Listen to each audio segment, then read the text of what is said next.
remove both the fog and the denizens. The fog does not bother me. I can run in the fog. I shoot the denizens just fine. The fog is probably going to end up regretting praying that it doesn't. If you want to see me just have the worst time, if this hits the like incentive, then I will attempt this challenge again. Wave 50 with the denizens and the fog. Chill out.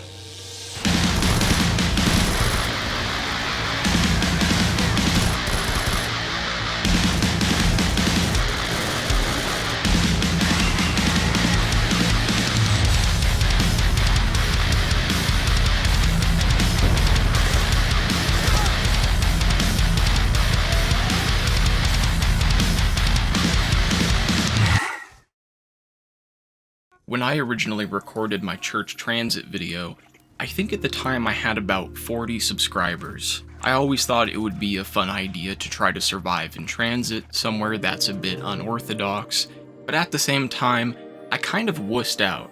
Although I wanted to play in a new part of transit, I didn't actually want to play transit in the way that someone typically would. So when I put a like incentive on that video at 45 likes, that was because I just assumed it wasn't going to happen. In the past week and a half, that video has blown up larger than I ever thought it would blow up. But this also got me thinking, and it got me thinking for a couple days, because I hadn't actually thought about if this challenge that I had brought up with the like incentive was actually doable. But without further ado, let's go ahead and jump into the play area. I don't really think about the challenges before I do them. Oftentimes, I just sort of get this idea that pops up in my head while I'm thinking about the next video, and that's usually just the one that I go with. In order to get to wave 50 in the fog, I would have to think about which survival area I wanted to go with that would give me the best ratio of visibility to denizen spawns. So for this video specifically, I decided to go with the bridge. The bridge is sort of this big open road area that has a lava pool underneath it, so there's plenty of light, and because the denizens typically spawn in the dirt, there's not quite so many denizen spawns. Although I will say, if there are no denizen spawns, the game will force one to spawn up out of the ground wherever you're at, but at least on the bridge it was less of a common occurrence. Another benefit to the bridge is that there are no zombie spawns on the bridge itself, so if there were any zombies that wanted to attack you, they either have to come from the town area or sort of the road next to bus depot. And for the sake of showing off this area, I will be using no fog while I'm in theater mode, but don't worry, the entirety of the challenge was done with the fog turned on. Just like in my last transit video, there was a lot of traveling that was done in between rounds when I either had to go grab new equipment or go recover, whether that be buying more ammo or having to go get more perks if I went down. And in that original video, I just ended up cutting all the running out. What I really wanted to do for this video was show how much time was passing. Accounting for all the time combined, this game took me about 8 hours to get, which is by far my longest game session of zombies ever. So something I've done to help simulate that time passing is a day and night cycle. If you end up seeing one round where it starts at nighttime and then goes into the daytime and ends at nighttime, that means that that round had taken me 1 hour. If you were paying attention to the start of this video, you will notice that I started in the early morning when it was still dark out, and by the time that I was done setting up, it was the middle of the day. Simple math, it took me half an hour to get set up. On wave 9, I decided to pack-a-punch my weapons, so wave 10 starts at nighttime on day number 1. And at this point, the challenge is not too difficult. By now, I have earned the Instamores. If you haven't seen my last video, which was the die rise half speed plus no build, I did explain the Instamores and the benefits of them. To make a long story short, you can put the claymore down on the ground and it will instantly blow up. The claymore does have pretty good movement speed, so with it I'm able to run around on the bridge and get a whole bunch of galvanuckle kills. And then if there were ever an issue where a denizen's about to jump on my head while there's a zombie in front of me, then I can plant the Instamore, which will at least get rid of the zombie, and if my timing is amazing, I can actually kill the denizen with it as well. When it came to this challenge in particular, I decided that I would utilize the buildables quite a bit more than I did in my original Transit video. The buildable traps can be a really big liability because they instantly down you. I figured in such an open space, I could put the turret down and then just make a point to stay behind it. In the early rounds, the turret is a 1 or 2 hit kill on the zombies, and it can see them regardless of distance. And just like Wave 10, it's really not all that difficult. All I really have to do is make sure that the zombies don't attack the turret, that way I'm not running all the way across the map to go grab a new one. By sunrise on day 3, we hit round 20. Normally by this point in the game I would be much farther along, but every round I'm making a point to go and grab a new turbine. When it comes to my train line at this point, it is pretty basic. I'm sort of just running around in a big circle. I didn't know it at this point, but there are some spots on the bridge that see less denizen spawns than others, primarily right in the middle where the bridge dips down and then back up again. So I'm making the mistake of going too far one way or the other on the bridge, which is causing the denizens to spawn. And this is a huge problem. Although Wave 20 is not that difficult, all it takes is 1 second where I'm training the zombies a bit too close up, and then have a denizen jump on my head, which will then cause all the zombies to hit me at once, plus any damage that's coming from the denizens scratching me. Also, there's a couple different moves that the denizens pull, and one of the lesser known moves is that when the denizen is on fire, it will not only scratch you, which causes damage, but it'll initially give you a bit of fire damage as well, which does just as much damage as being hit from one zombie. Considering that I don't have perma jug in this game, all it takes is a couple zombies to hit me, and then just the right denizen to jump on my head to make me go down. In regards to this video's like incentive, I did want to give the audience a little bit of control when it came to the next Transit challenge if this video were to hit the 90 like mark. I do have a couple locations that I've always wanted to try surviving in, so if this video does get 90 likes, whatever the top comment is, then that will be the place where I play. I do want to try getting to wave 50 in the cornfield, specifically on the side with the pylon rather than the side with 𝚆𝙾𝚁𝙷, since I've gone pretty far over there in the past. I also want to try surviving at the billboard across the road from the diner. This is sort of a big open area with like a main post in the middle to train around. And speaking of the diner, I do want to try the back area, sort of that boundary on the diner. And across by Power, I also want to try the train yard. Keep in mind that all of these locations would have the fog and the denizens, so although they may be big and open, they would still probably feel pretty claustrophobic. And then the last spot would be the backyard outside of town. This is a pretty little known area.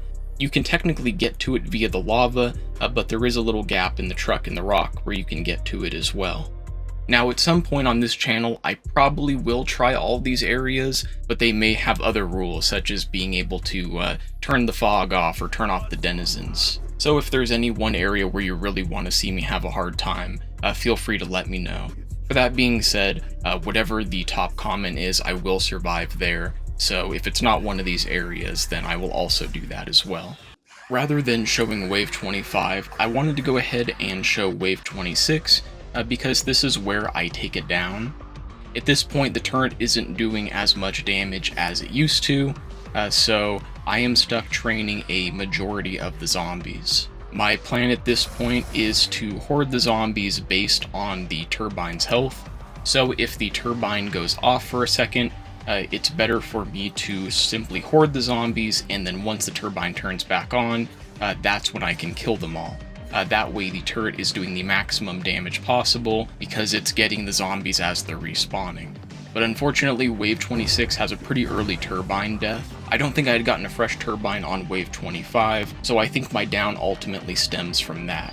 I also get some pretty bad luck with the denizen spawns. I'm still not put onto the fact that going over the ridge will cause the denizens to spawn, so I do take an L. Now, I do end up grabbing this nuke, which does help me get through a majority of Wave 26, which is great because I don't honestly think I could survive Wave 26 without it. Now, Wave 30 starts towards the end of the sunset on the 4th day, and at this point the turret is like barely helping me.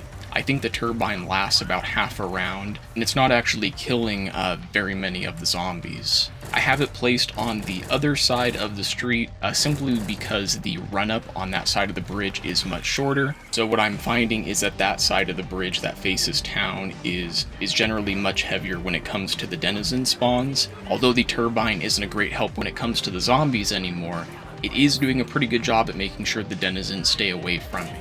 They don't really go up in health as the rounds go up, so the turret is the perfect companion to help kill those denizens. And to be completely fair, it still does a lot of damage to the zombies, so oftentimes I'm finding that the zombies are only one ray gun hit, at least the ones that come from the turret side. And there's a lot that I guess I could say here. I mean, the training is a bit more optimized. I'm definitely getting better, and I'm making a point to keep the Instamores in my hand when I think it's really important. But rather than sit here and talk about the same old, I do want to jump into Wave 33 real quick. On Wave 33, I'm pretty much going off of muscle memory here. At this point, I feel like I have the training down to a science.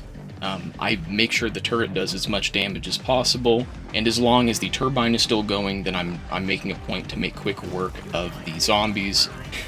But this is what I'm talking about when I say the denizens can just ruin the game immediately. There was literally no threat around me. I was training a bit stupid, but I wasn't putting myself in a position that I couldn't get out of, and the fact that I had to kill a denizen on my head stopped me from maneuvering out of the stupid train that I was pulling. So I ended up taking my first L on Wave 33, although I guess a little bit of upside, that game gave me the Skola knife, which is cool, I guess. And to be completely honest with you, dying at Wave 33 kinda broke me. I'm pretty confident that that game wasn't going to go great from the jump. There was a lot of issues that game had, such as taking some early downs. I also didn't realize that Tombstone is not available to me. I could have sworn Tombstone was part of a solo game, but I tried some testing and I couldn't get it to spawn. I don't know if that's because I'm playing on plutonium for this. I'm not quite sure. Also, I didn't have the front of the bus, that piece that kills zombies when it comes by. I had found it in that previous game, but it had glitched out. I was in the process of trying to juggle the parts across town because I had the ladder and the train piece, and I guess I dropped the part on the lava crack. I'm not quite sure exactly what happened. So I had lost a good 3 or 4 hours to that original game, but I also think it was for the best. I think I would have gone quite a bit farther than 33, but I don't think I would have made it to Wave 50 with the setup that I had. And if you've watched the past 2 videos from me, then you would know that I have a new addition to these videos, and that is the Loadout. I was originally going to speak on the Loadout, but because that game was a failure and I knew it, I wasn't going to speak on the Loadout then. Rather, I'll speak on the Loadout now that I have a concrete game that I know I'm going to go far in. Looking at the game-winning loadout, there are 2 different guns that really make this game possible. Starting with the relativistic punishment device, this is the RPD when it's pack-a-punched. It does 180 damage, or 540 to the head, and with a 750 RPM, this equates to the same DPS as about 1.5 times the standard ray gun. And on the other side of this loadout is the Porter's Mark II ray gun. The upgraded Mark II ray gun does 4,600 damage to the body and 100,000 to the head. Take into account a 500 RPM, and this is more than 180 times the power of a standard unupgraded ray gun. So last time we died on Wave 33, so taking a look at Wave 32 of this next game, everything's going quite well. I think in the first game I thought the turret was going to do a lot of the heavy lifting, so it sort of caught me off guard when I actually was the one that had to kill most of the zombies.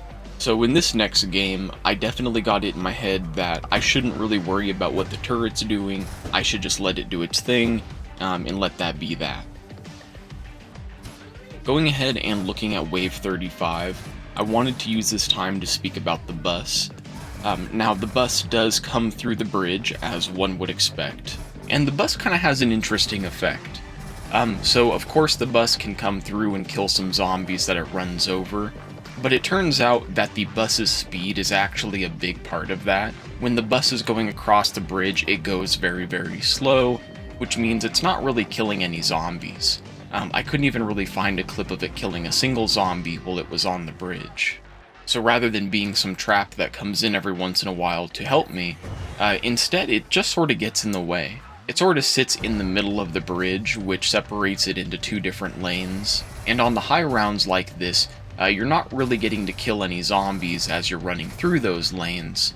So it's honestly best to stay away from the bus. The only time the bus seems to be useful is when I jump on top of it, which will then make all the zombies sort of horde onto the bus, which then allows me to ship the zombies out in front of the turret.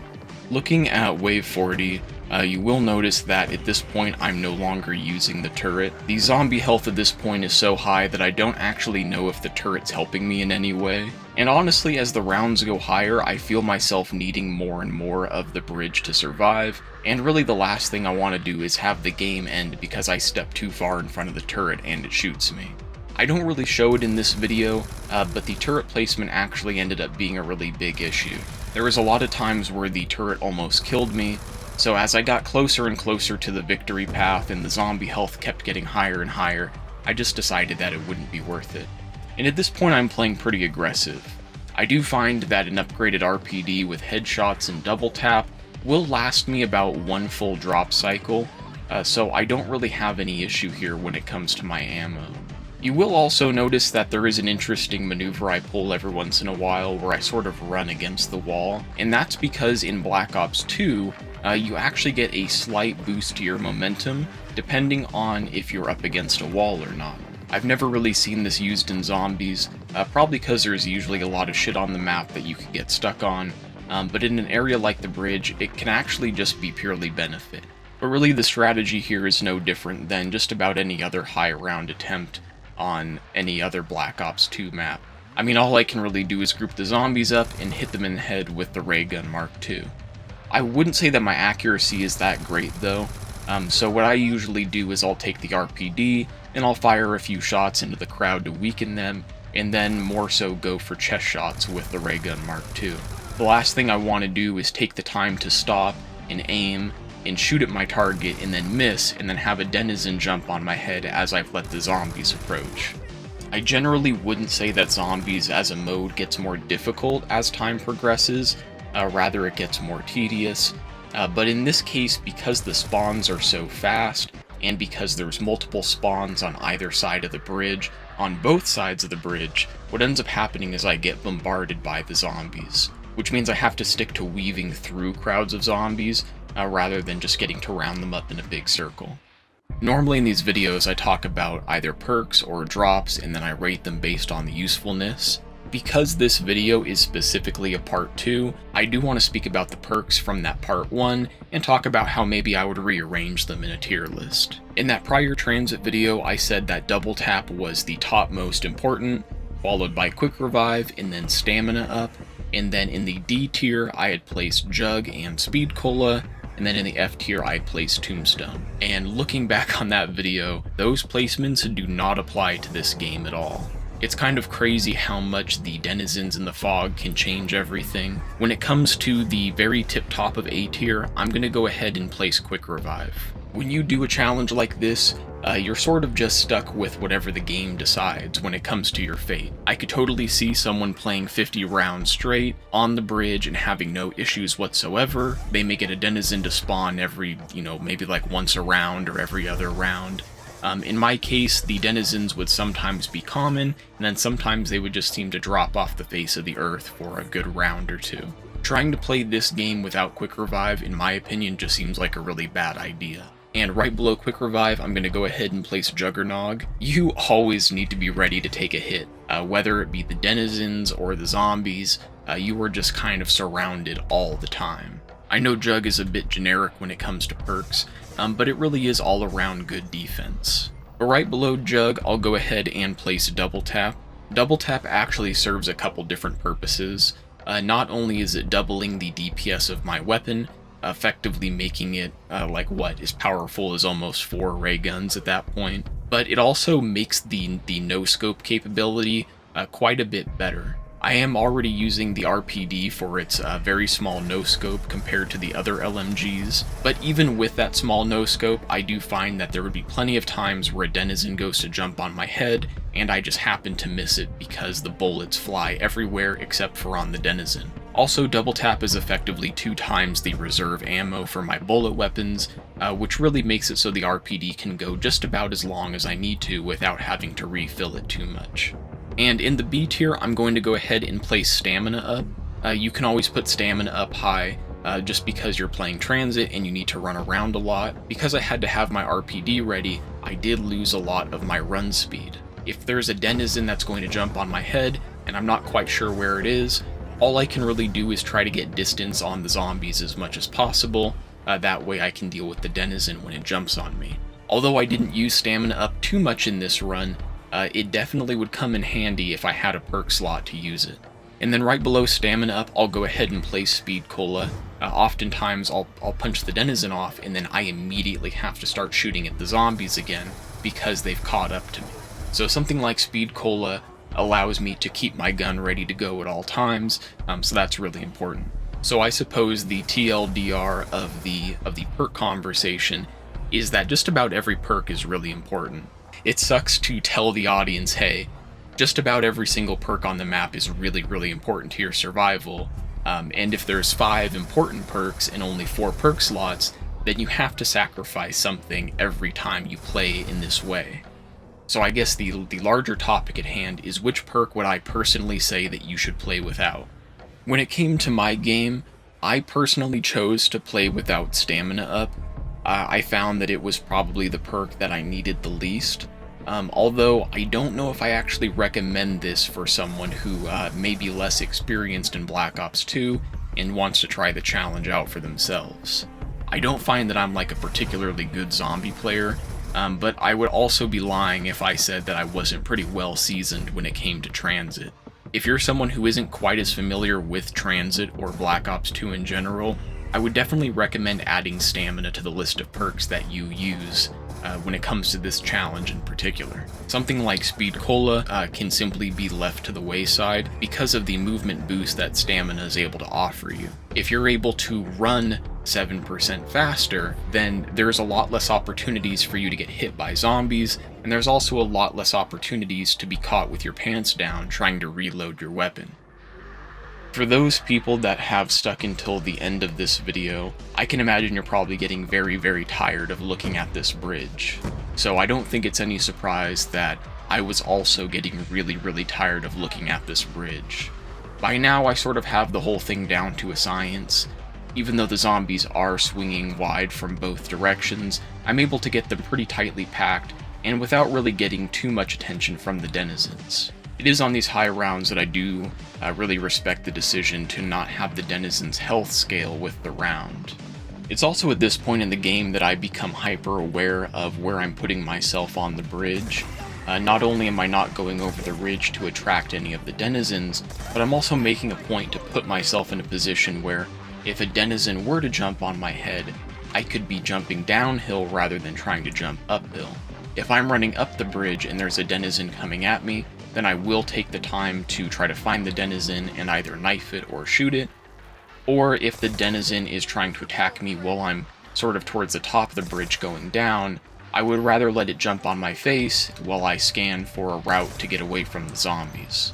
It is really difficult to actually pinpoint where my downs are, so I wanted to show them whenever I am able to find them. And wave 46 is a pretty stupid down. I thought I had all the zombies in front of me, so while I was backing I didn't realize there was more spawning behind me, which caused me to go down. I just wasn't fast enough. Although thankfully in this game I do have perma-tombstone, so it's not really like the end of the world. I would definitely say that this spot on the bridge is probably one of the easiest spots to survive out in the fog. However, you do really have to keep in mind that zombies are coming from both sides. The moment you forget that is the moment you're probably going to die. I did want to jump onto wave 47 real quick. Unfortunately, this is where the game ends. I was originally thinking of retrying this to get to wave 50, but the way the game ends is actually out of my control. I jump into wave 47 as normal. At this point, I'm not rocking any buildables. I didn't actually show it, but I had to go on a journey for a new RPD, and that ended up taking me a super long time, and I just decided I wasn't going to go run around for a shield. At this point, I felt pretty comfortable with the fog and the denizens, so I didn't really think there was going to be any issue. Normally, I'd be pretty unhappy with the game giving me an error on wave 47, but to be quite honest, I grew pretty accustomed to the challenge. I honestly feel in an online game I could replicate this. I also feel like I need to reiterate the point that I think a lot of this came down to just pure luck. There really are a lot of times where the denizen seems to come out of nowhere, even sometimes out from under the bridge to jump on your head, and rather than this game being a testament to skill, I just think it's honestly a testament to my chance. I just was not in a position for the denizen to down me more than a few times during this game, so it really was pretty straightforward. So although it has crossed my mind to try this one more time just to see if I can get to wave 50 before the game errors, I'm just going to leave it alone. I have a like incentive on the video, and if this video hits the like incentive, then I will come back to this map for a part 3. You really want to see me get to wave 50 again, and you just can't stand that I didn't quite get to wave 50 this time, then that's perfectly fine. Feel free to like the video, and I will be more than happy to help you when it comes to your sick, twisted ideas.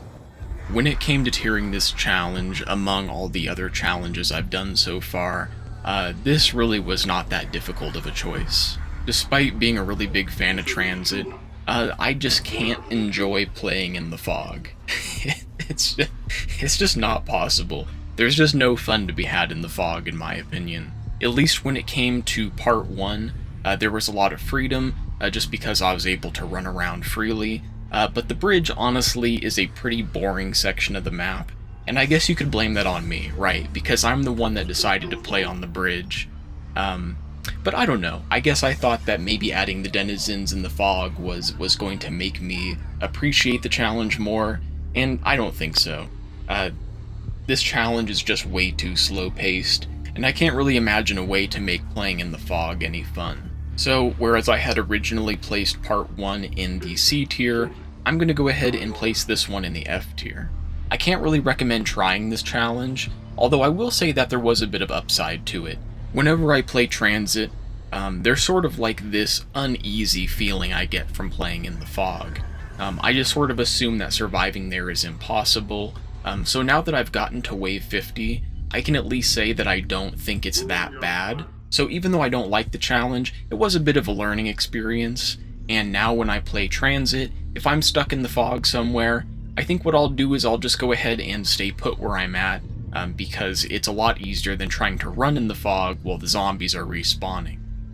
Anyway, I think that's really all I have to say about this challenge. If I do end up doing a part 3 to this video, I do think I'm going to try to not do it in plutonium. The whole reason why I'm using plutonium is because these Call of Duty games that need you to be constantly online to play them oftentimes will error me out because my internet connection can go in and out.